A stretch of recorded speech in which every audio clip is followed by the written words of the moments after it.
Hello everyone, welcome back again to my channel. Before watching this video, don't forget to like, comment, and subscribe.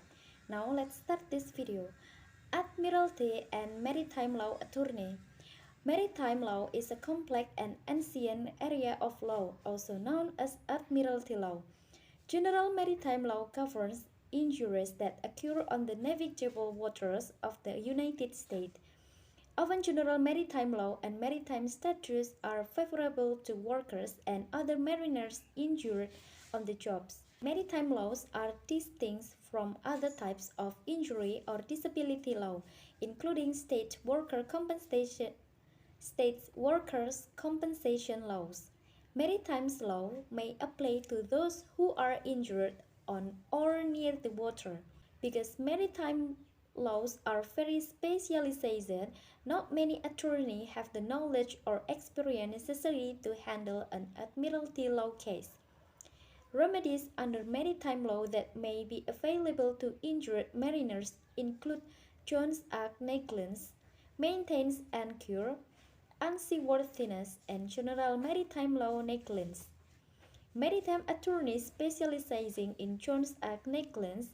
The Jones Act, also known as the Merchant Marine Act of 1920, protects U.S. maritime workers in the event of injury or illness while on the job. For compensation, a maritime worker must qualify as a seaman. A seaman is a person who spends 30% of his working time aboard a vessel in navigable waters and whose role aboard the vessel contributes to the mission of the voyage. Examples of seamen may include fishermen, licensed mariners, unlicensed mariners, mates, tankermen, deckhands, engineers, stewards, cooks, pilots, yacht crew. The Jones Act requires a vessel owner to provide its seamen with a reasonably safe place to work and use ordinary care under the circumstances to maintain and keep the vessels in a reasonably safe condition. The Jones Act burden of proof has been to be featherweight, meaning that almost any unsafe condition on a vessel, however small, may lead to liability for an injury under the Jones Act. Examples of qualifying conditions may include slippery substance on deck, poorly maintained equipment, improper equipment, inadequate training, failure to require the crew to follow safe work methods. Admiralty lawyers' experience with maintenance and cure a seaman who is injured or becomes ill while working on a vessel may be eligible for maintenance and cure benefits. Maintenance and cure are unique to maritime law. Maintenance requires the vessel owner to provide certain overhead and living expense during a mariner's recovery. The benefit may entitle a seaman to the money needed to pay rent, utilities, groceries, insurance, tax, and other home-related expenses. Cure requires a vessel owner to pay for the seaman's medical expenses, which may include medical bills, treatment, filling prescription, transportation to appointment, physical therapy, and etc. The right to maintain and cure is not limited to injuries that occur aboard a vessel. Seamen may also be entitled to benefits where they become sick or ill while on the job. In fact, the seaman's illness does not even need to be work-related.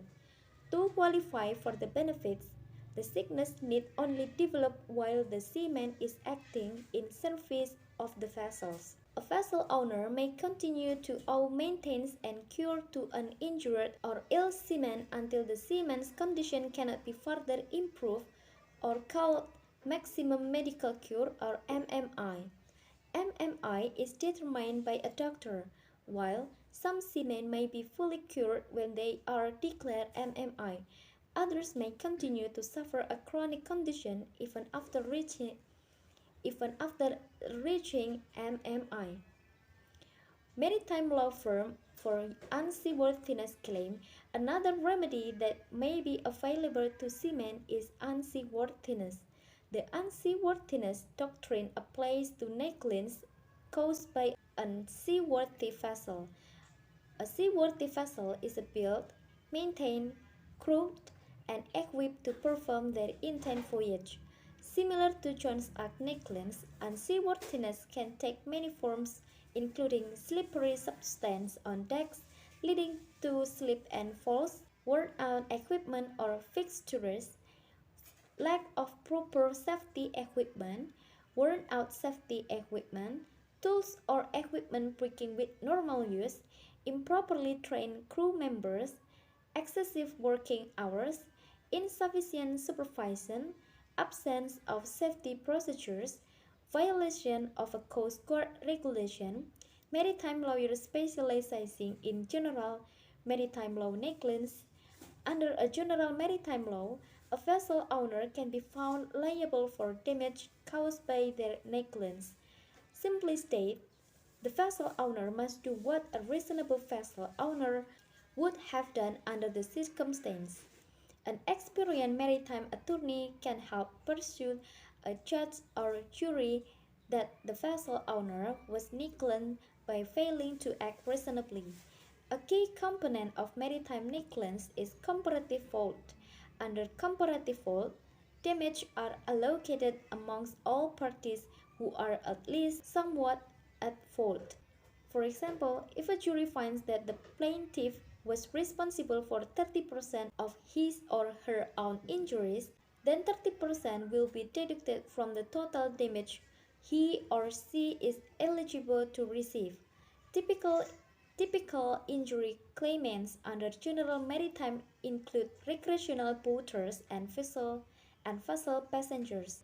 Unseaworthiness is a special legal concept under maritime law. The term might suit dire, but a vessel does not need to be taking on water in order to be considered unseaworthy. Unseaworthiness simply means that a vessel, its equipment, or its crew is not fit for its intended purpose. The duty of seaworthiness is owed by vessel owners and operators to mariners who qualify as seamen. The duty is non-negligible. If a seaman is injured due to unseaworthy condition, he or she may be entitled to compensation under maritime law. However, only a seaman, a member of a commercial vessel's crew, can make a claim for unseaworthiness.